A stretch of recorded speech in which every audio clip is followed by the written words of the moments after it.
Watch this, because to live the life is to live in the warfare. It's to live as a witness. It's to live in the midst of the wonder and the wow of God.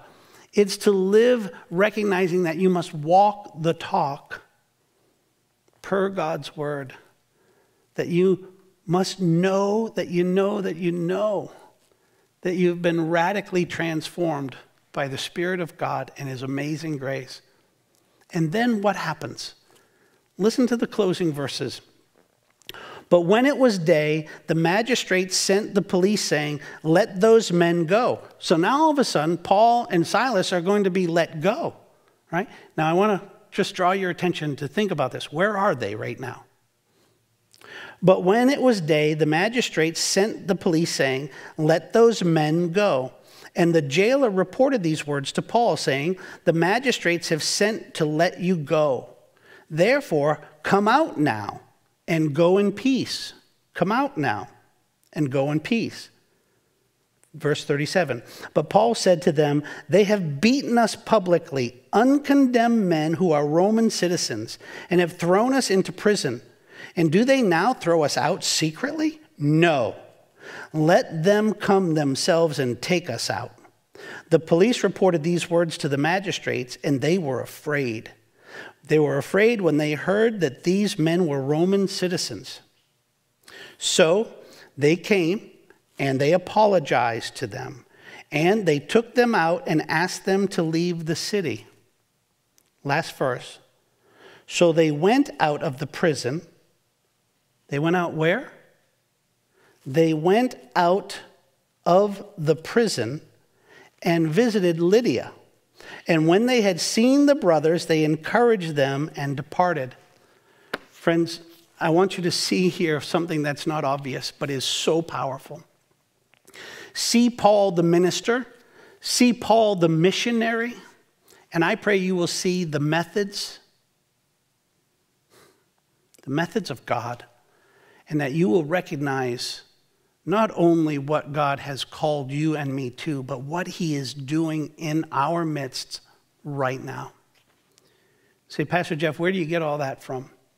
First of all, I want you to see the minister in Paul. Paul is ministering to his new flock, this brand new fledgling church. Remember, when Lydia came to Christ, we saw almost immediately that a church began to form. She was and is what we know as a person of peace. God did a work in her, and then almost immediately He began to draw others to Himself through her and through the ministry. And so we knew that there was a church there at Lydia's house. We see it here in the closing verse, verse 40, that Paul and Silas, they're going back to the brothers once again to encourage and strengthen, which is part of living the life, something that we saw Paul doing every place he goes. He's proclaiming the gospel, and where there is a fire lit, he brings more fuel to it. He fuels the faithful. We see again, he encourages and he strengthens the church. This is what it is to live the life. In this case, he doesn't just take the free pass to get out of town. And he's not being pompous and he's not being revengeful. He simply says, I know that if I simply leave now, those people who mistreated me are going to mistreat those that are in the church. So let's take a stand.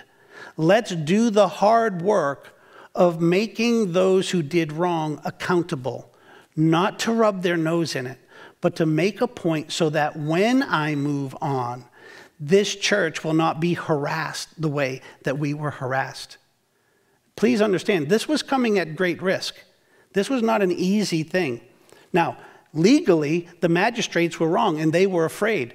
But let me just tell you how it works in the real world. When you've got the people that have all the power and you get a real squeaky problem person, especially if nobody seems to like them, Paul and Silas had a greater chance of these guys just killing them and making them go away than anything else.